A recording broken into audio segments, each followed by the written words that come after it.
Добрый вечер. В эфире ГТРК ИР. Информационный выпуск сегодня. И вначале коротко о главных событиях. Укрепление и развитие взаимодействия между правоохранительными органами. Состоялась встреча двустороннего комитета МВД в составе представителей Министерств внутренних дел Южной и Северной Осетии. В Цавском районе выявлены случаи заражения африканской чумой свиней.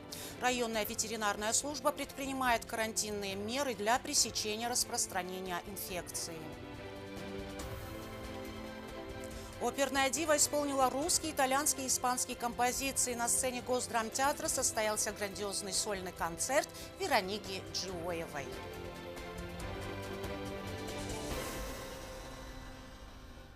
Вчера вечером президент Алан Гаглоев посетил Республиканский многопрофильный медицинский центр после 2 дорожно-транспортных происшествий.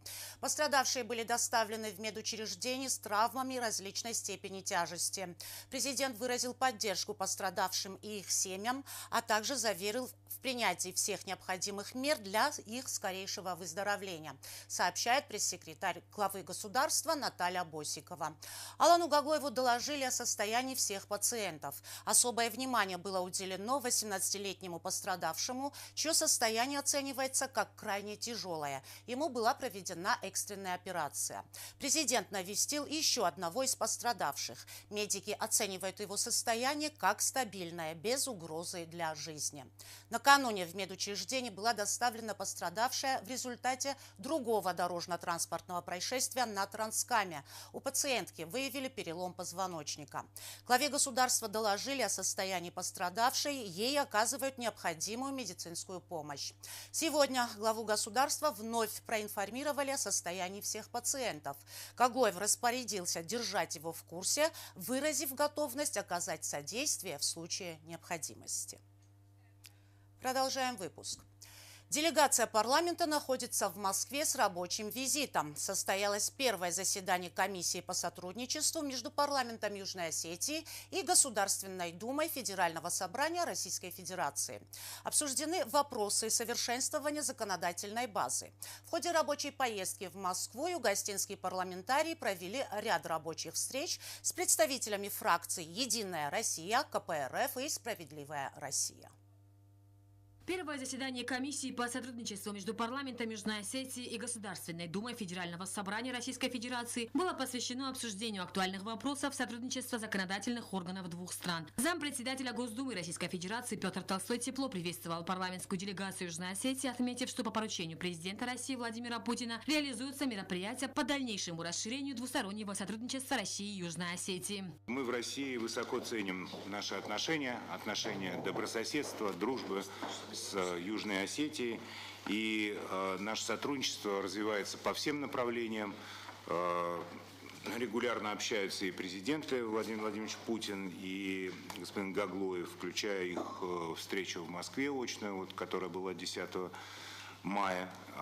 По итогам всех контактов все федеральные органы нашей страны, исполнительные власти получили поручения конкретные, которые реализуются по дальнейшему расширению двустороннего сотрудничества. Петр Толстой особые слова благодарности адресовал народу Южной Осетии за активное участие наших бойцов в ходе специальной военной операции. Хотел бы выразить глубокую признательность со стороны Российской Федерации, Братской Республики Южной Осетии за поддержку в той борьбе, которую мы ведем на фронтах специальной военной операции.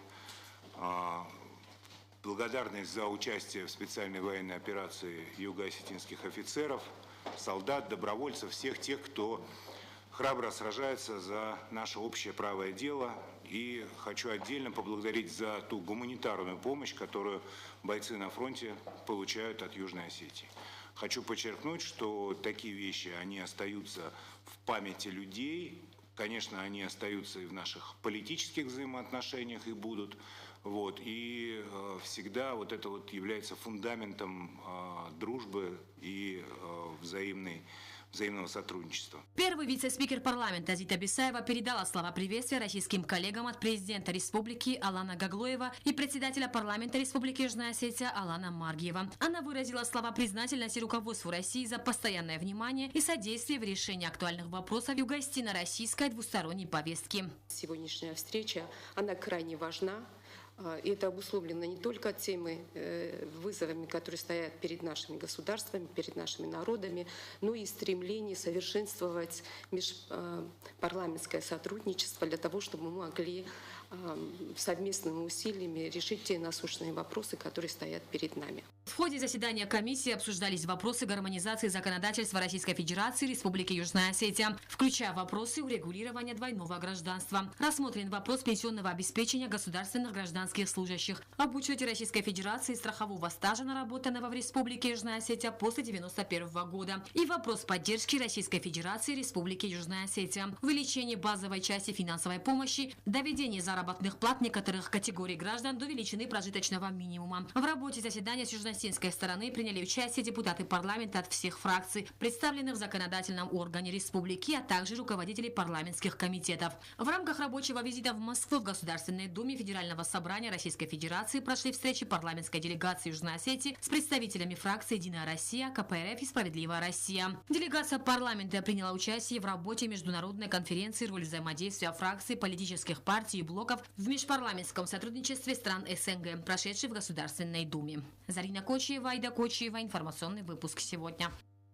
Укрепление и развитие взаимодействия между правоохранительными органами двух частей Осетии.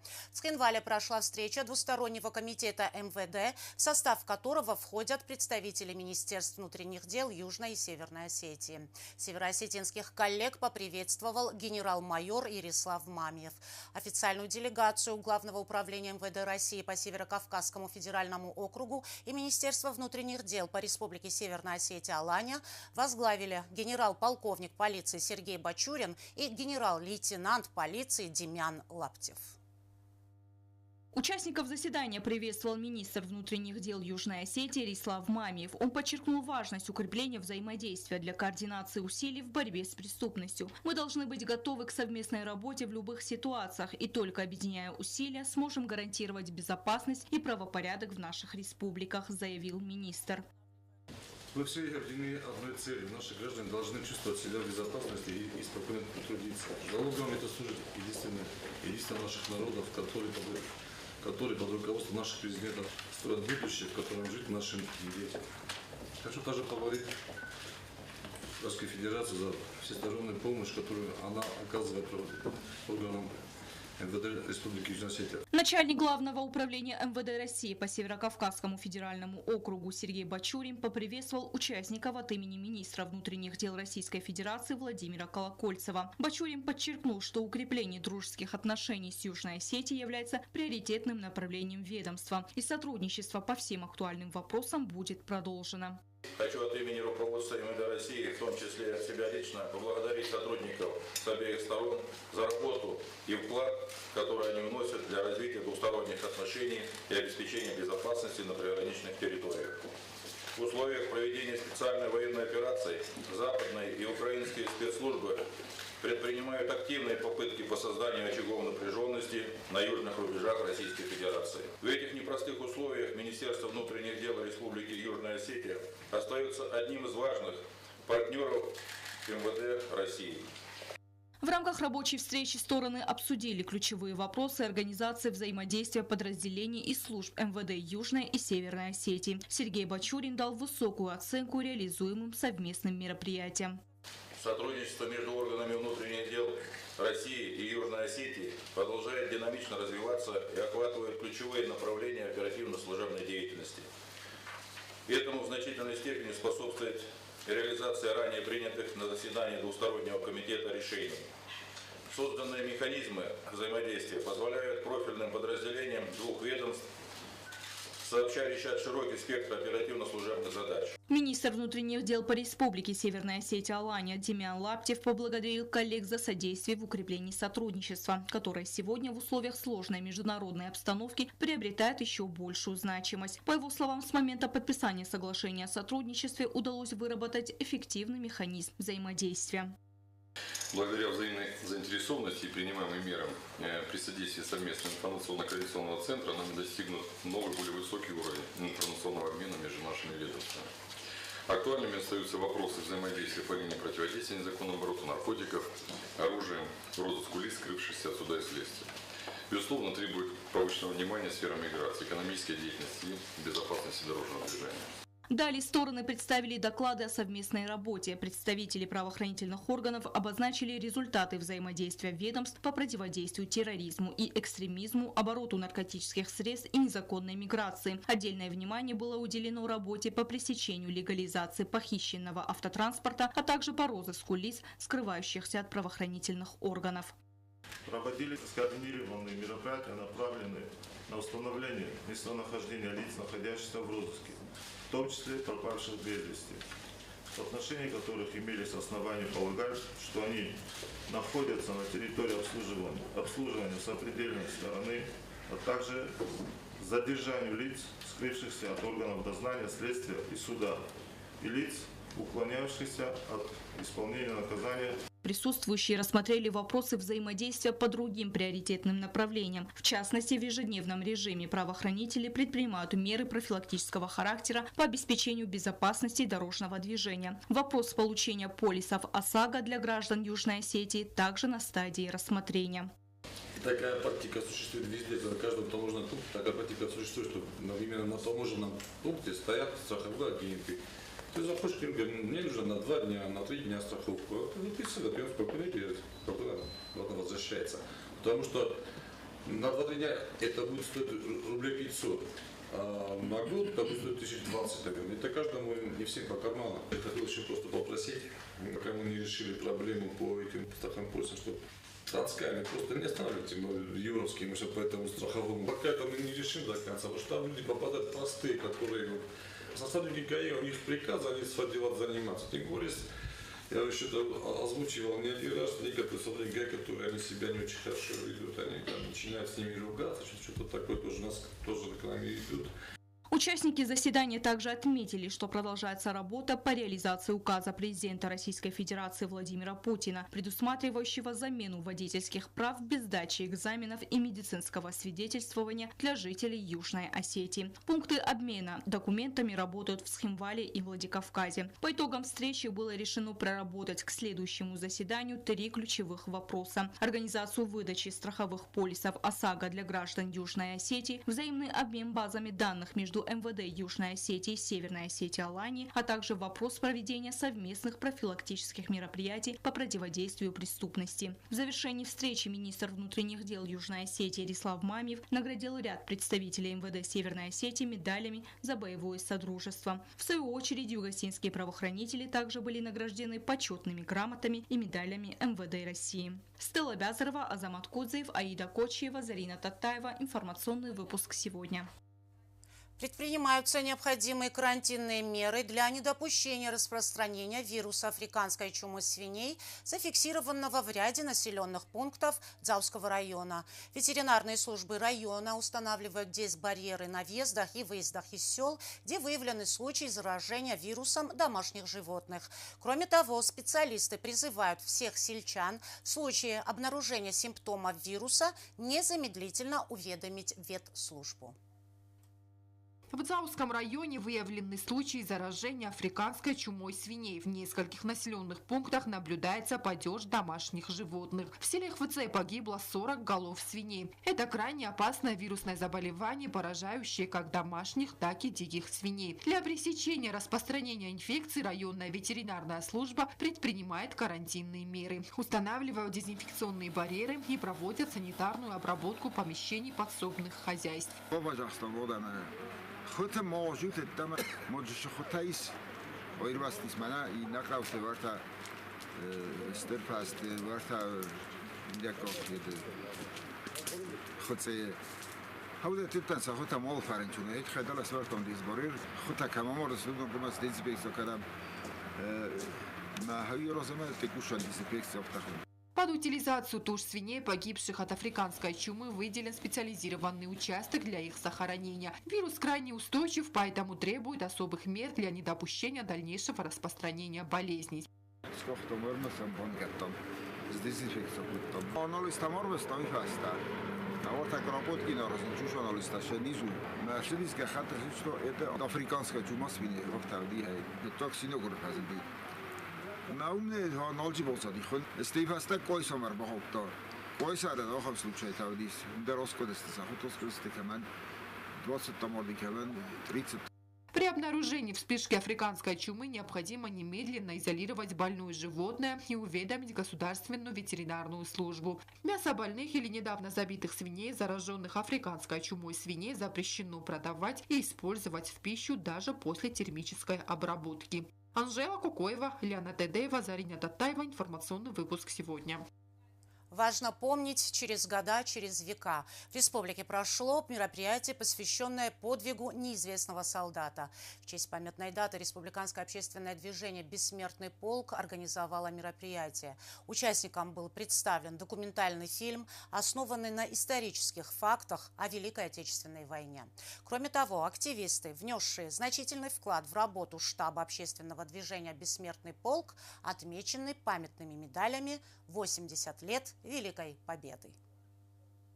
Республиканское общественное движение «Бессмертный полк» организовало в Цхинвале памятное мероприятие, приуроченное ко Дню неизвестного солдата. Представители общественности, учащиеся и преподаватели школы республики были приглашены в офис Коммунистической партии. Руководитель штаба «Бессмертного полка» Жанна Засеева подчеркнула значение этого дня и сохранение исторической памяти о героизме неизвестного солдата.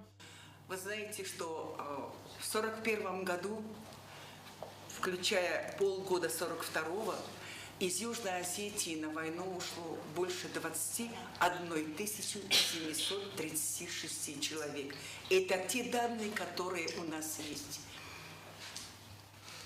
Очень много погибло. Более 13 тысяч. Около 6,5 тысяч пропали без вести. Дуа Минефельдер, Мордер Шедесте, Сагдер Шедесте, концлагерта. Ахам Когнай Иристона, Умчинавди, Каймек Когджанай.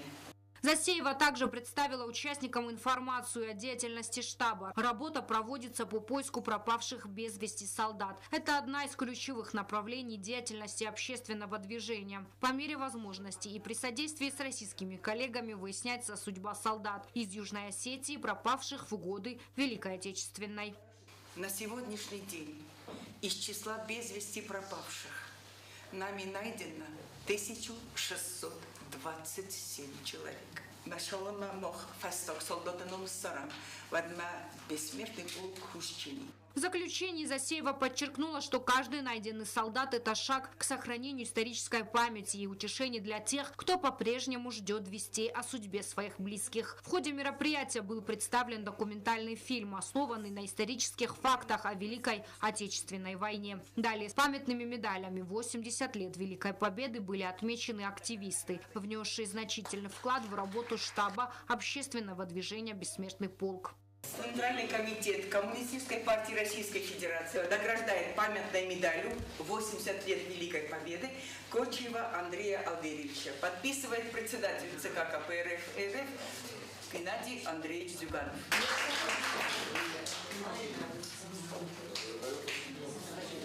В рамках мероприятия были представлены доклады о значении сохранения памяти о подвиге советских солдат. Потомки победителей обязаны помнить каждого, кто внес вклад ради нашего светлого будущего. Агунда Губозова, Аида Кочева. Информационный выпуск сегодня. В Госдрамтеатре с аншлагом прошел сольный концерт звезды мировой оперной сцены, народной артистки республики Вероники Джуоевой и государственного мужского хора при президенте Южной Осетии. В программе вечера были представлены русские, итальянские, испанские и остинские композиции. В концерте также принял участие молодой, талантливый исполнитель Тимур Дзудцев. Организаторы грандиозного праздника – Министерство культуры и Госдрамтеатр. На сцене Государственного драматического театра имени Костахи Тагурова состоялся грандиозный сольный концерт оперной дивы, народной артистки Южной и Северной Осетии, заслуженной артистки Российской Федерации Вероники Джуоевой. Звезда мировой оперной сцены вновь представила югостинским почитателям своего таланта известной композиции мировой классики.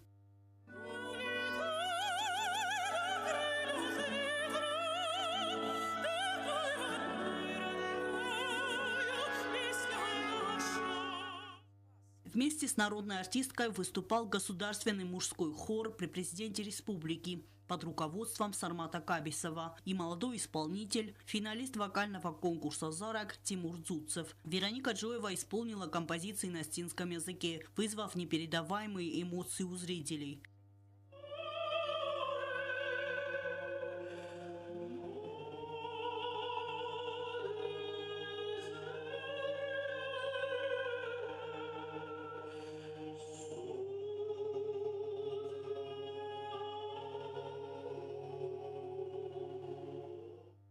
На празднике оперы звучали русские, итальянские и испанские песни. Каждая композиция в исполнении одной из лучших сопрано современности сопровождалась бурными аплодисментами зала.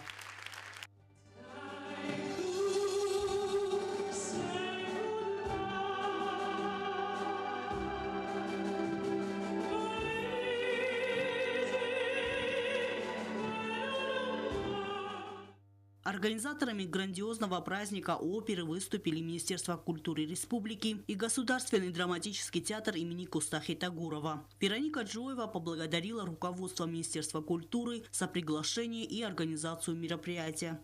По словам народной артистки, ей доставляет огромное удовольствие петь на родине. И свой сольный концерт оперная дива завершила, исполнив на бис песню «Осетия моя».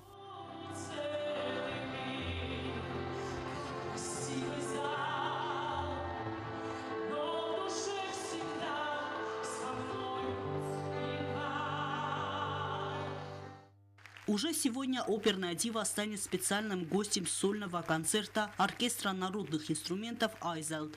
Эльвира Тибилова, Ринат Медоев, Заур Устаев, Рауль Кочев. Информационный выпуск сегодня. В станции юных натуралистов прошла викторина для учащихся старших классов общеобразовательных учреждений. За определенное время школьники должны были ответить на вопросы по истории, этнографии, литературе, а также продемонстрировать знания по теме флоры и фауны Южной Осетии. Организаторы отметили проявленный интерес со стороны участников и приняли решение сделать викторину традиционной. Все участники награждены грамотами, а победителям вручены дипломы.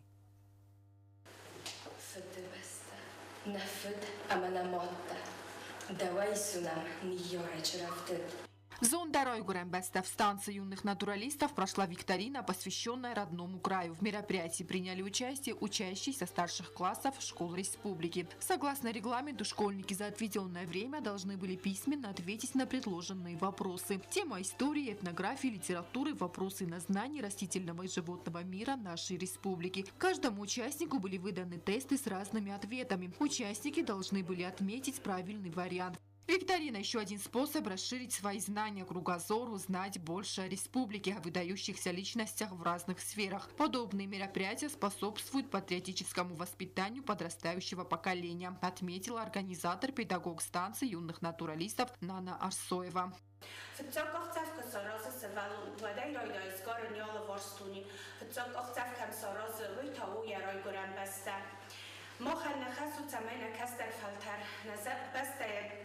Adbankaroy Artzolkasışısıl xoyadar. Samay-zonu iristun zakhan ya qazdik zinatda ya susak zinatda. Бнаттон арцерасул зинот я каткамта ама хосхок бнатта. По словам участников, вопросы были разнообразны, и им было интересно еще раз сверить свои знания.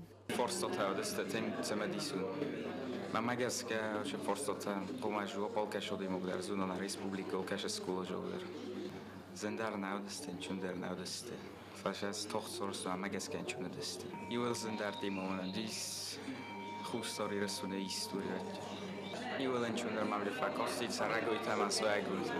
Решением членов жюри все участники были награждены грамотами, а победителям турнира вручили специальные дипломы. Директор станции юных натуралистов Дзерас Сагабараева поблагодарила школьников за активное участие. Первое место Багаев Эльбрус Артикович, учащийся 15-й средней школы. Молодец. Просто молодец. 42 балла. Он набрал больше всех. Очень приятно, что у нас дети знают столько о своем родном крае. Спасибо вам еще раз за участие. Организаторы отметили, что и впредь будут проводить такие познавательные мероприятия, что будет способствовать развитию способностей детей. Анжела Кукоева, Фатима Чочева, Владислав Пащенко, Зарей Марстоева. Информационный выпуск сегодня. Сейчас узнаем, какая погода нас ожидает.